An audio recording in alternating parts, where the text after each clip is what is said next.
I have a mom who's white and a dad who's Hispanic, and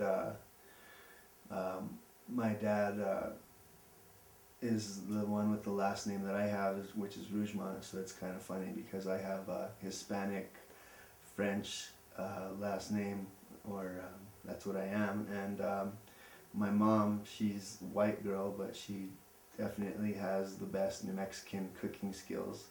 Uh, there's everybody in New Mexico pretty much competes with their chili, and everyone cooks chili and has their own chilies with red or green.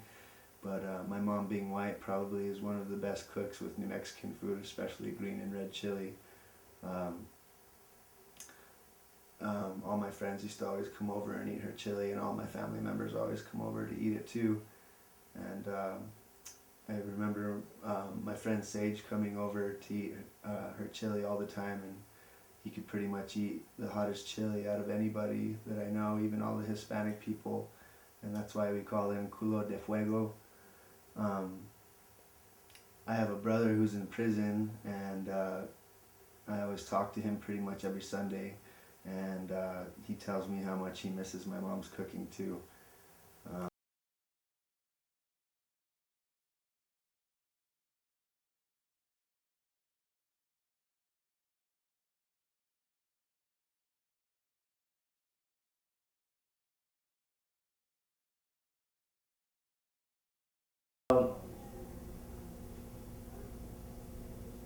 My father wasn't supportive, you know.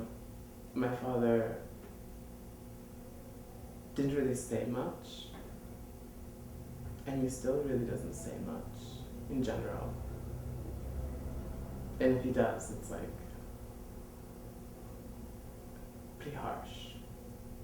I mean, he's a very stern, very intense, quiet Mexican man. And it's strange because, you know, my father, I look like my father looked when he was my age, exactly, almost.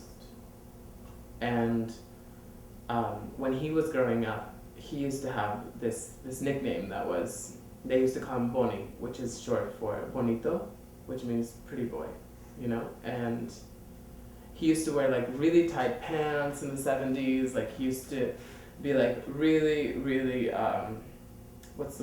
really stylish.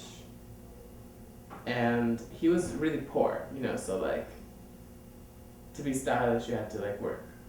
You had to like be pretty inventive. And but like, you know, people would always, I think, I was told that, you know, when he was younger, people would always call him a queer because he was so pretty and because he took such good care of himself. And I think my father never really dealt with that. And I think actually, I don't know, maybe my dad is queer, you know, underneath it all. But he's never been able to like fully explore that.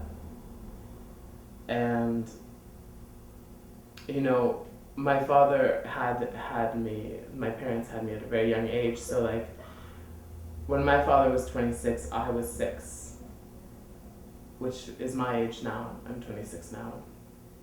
And when I was 6, I used to watch my dad's porn. You know, like I would go into his porn collection and like pop in all those porns. In certain ways, like I was getting my sex education from his porns in the same way that he was getting his sex education, because like being 26, like you're still kind of discovering like your sexual situation, you know? So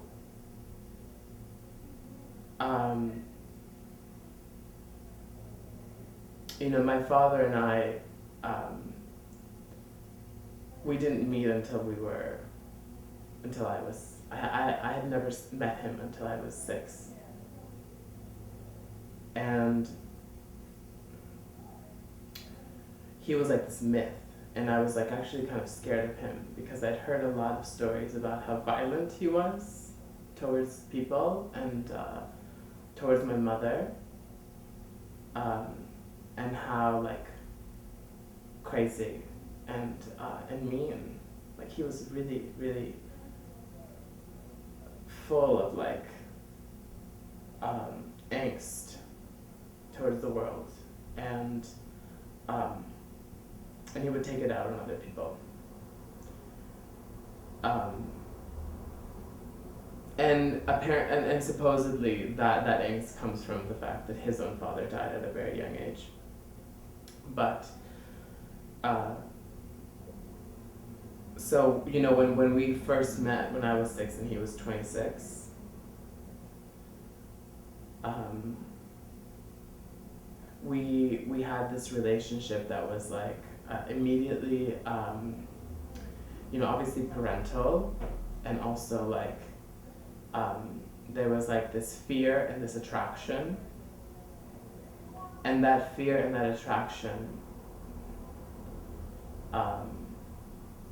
was how we got to know each other initially, and so our relationship became sexual pretty soon thereafter. And my father would you know I guess you could say that he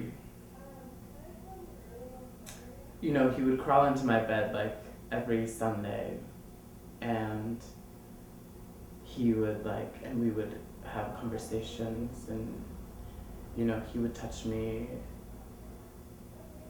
and it was the only time where I felt like it was really the only time where I wasn't being yelled at by him. So like I was really thankful for it at the time. And I was also like really turned on because my father was actually like a very good looking man. Like he used to play soccer, and as a child I would like he was like very he demanded that we for example, that when he got home from work, he sat down on the couch, and I would go and take his shoes off and like unlace them, take his socks off, and I would like put his shoes away. Like he had and throughout his life he always had someone to do that for him. So like he had servants. He made like his family into his servants. And in certain ways, like I feared that, but I admired that, And I guess that's kind of like, that's a master-slave relationship, obviously. But at the same time,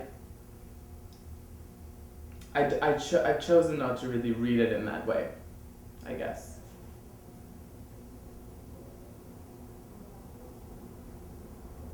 Because I think it's much more complex. I think our relationship is much more complex than that. And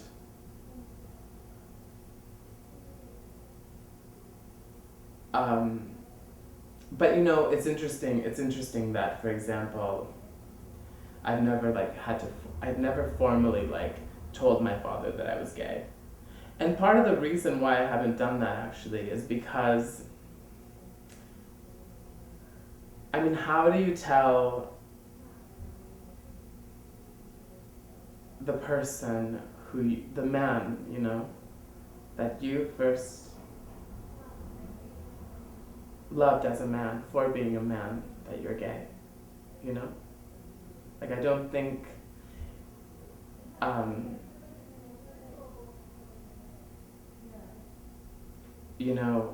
it's so interesting to think about these things that have remained unsaid.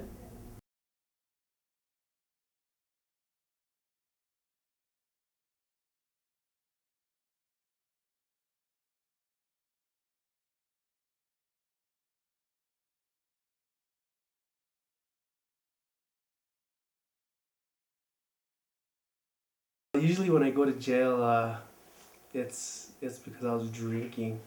So we were hanging out and having a great time, and well, to make a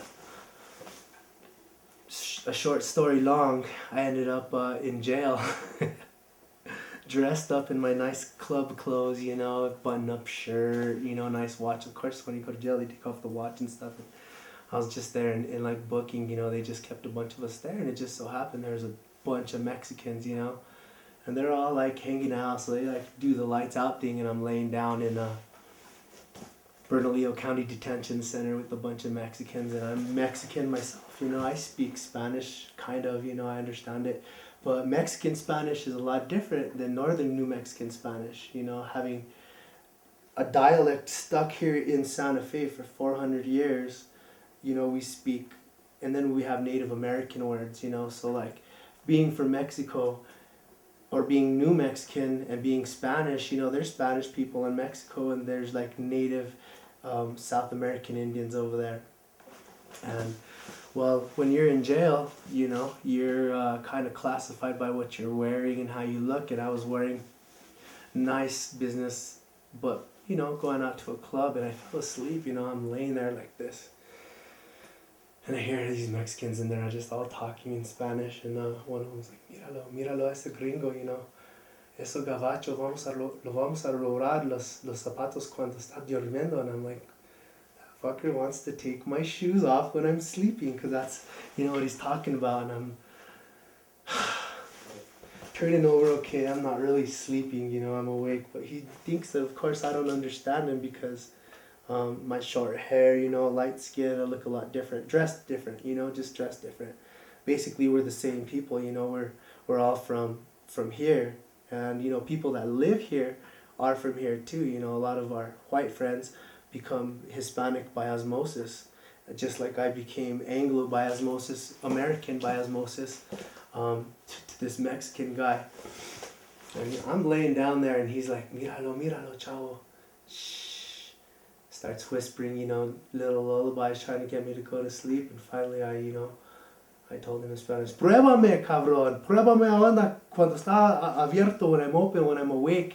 If you want to steal my shoes, do it when I'm awake. And all his Mexican buddies chimed in, hey, mira, eso pocho, ya te digo el pocho.